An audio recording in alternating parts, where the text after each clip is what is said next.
They say rooms remember things, the way a laugh lingers in rafters, the way silence learns a shape. I felt that room remember me before I heard my father's voice. "She quit the Navy," he told the cluster of parents and retirees near the aisle. Not loud, not angry, just certain. The words landed clean and final, like a stamp on paper. I stood, hands at my sides, watching a truth he'd practiced harden in other people's faces. Then the doors opened.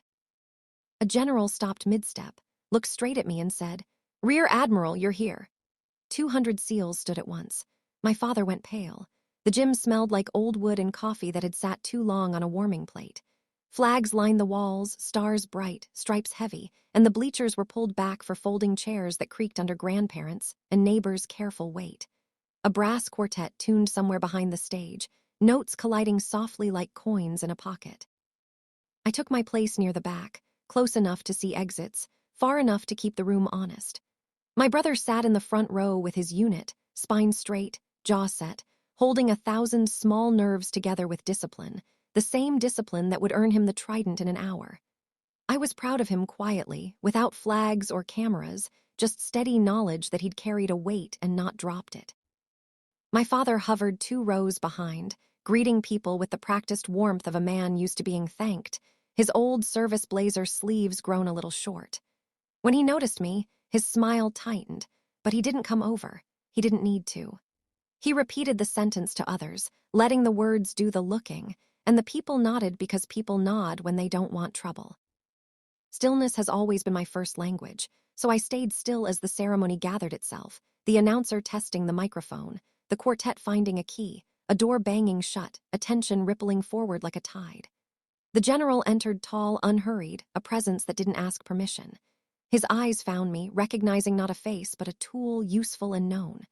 "Rear Admiral, you're here," he said, and the room inhaled as one. Boots and fabric created a single clean note. I felt my father's breath hitch before his face drained of color. I said, "Sir," because titles matter when studying a room. The general smiled. "Good, he'll be glad you're here," and moved on. The room remembered itself differently now, but I stayed standing until the SEALs sat, folding my hands like my mother taught me, grounding myself in the present. The ceremony resumed, but a quiet current ran beneath it. My father didn't look at me, only ahead, jaw working, hands clasped behind his back, calculating. The speeches rolled on, my mind reaching for a pass that explained the pressure. The kitchen table, varnish bubbled where a hot pot once sat, my father counting seconds while I stood at attention at 8 years old, heels together. "Don't blink," he'd say. He believed posture was destiny. My brother had learned that lesson with applause. I had learned it with silence. And my brother's name was read. It landed heavy and good. He took the trident as if always meant to be there. I clapped until my palms stung. Pride can hurt if you hold it tight. The general spoke about teams, planning, humility, listening, and courage under pressure, and the SEALs nodded because those words had weight. My father finally glanced at me. For a second, years thinned, and I saw not the man with the blazer, but a younger officer who believed legacy was a straight line. He looked away first. The ceremony ended with the anthem, voices uneven and earnest, movement breaking the spell. My brother hugged his teammates, parents wiped eyes, children asked inaudible questions. My father lingered near the aisle. I didn't go to him. The room had already done what rooms do. When they learn something true, they adjust slowly and permanently. I stayed, letting the moment settle into its right shape. My father's house was built on straight lines, order, and rules. He believed children were shaped like steel, love demonstrated by correction, praise only when return was guaranteed. My brother thrived under that system. I learned to listen more than speak, to notice what was unseen. When I joined the Navy, I did it quietly, mailing applications, writing essays late at night, standing at attention on cold linoleum, learning that love and respect don't always need approval, only precision. My father never asked what I did. He preferred tidy stories. "She quit the Navy," became a sentence that explained my absence from the narrative he rehearsed. The truth of my service didn't arrive with spectacle, but with work quiet, exact, life-saving, invisible to anyone who didn't pay attention.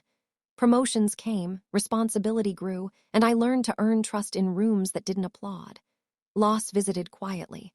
My mother's illness, her death, recalibrated the weight of silence. At her funeral, my father spoke first, I second. I let the work speak and accepted where it couldn't. Years later, at my brother's ceremony, his achievement reframed the story. The seals, the general, the audience, my father, they all adjusted. My father tried clumsily to measure, to control, to understand. I told him the truth. Stop telling people I quit. Small words, carefully placed, shifted the room, and he listened. Later, over coffee at the kitchen table, we didn't rewrite history, we adjusted posture. Reconciliation isn't a speech, it's a series of small choices made when no one is clapping. The wind through the oaks whispered patience. Standing straight, the room recalibrated. Honor didn't belong to the loudest voice, but to those who refused to let a room lie once the truth had entered. It belonged to those who moved chairs instead of egos, who asked how the air felt inside and waited. I remember the sound the floor made when respect put its weight down. I remember, and it's better than applause.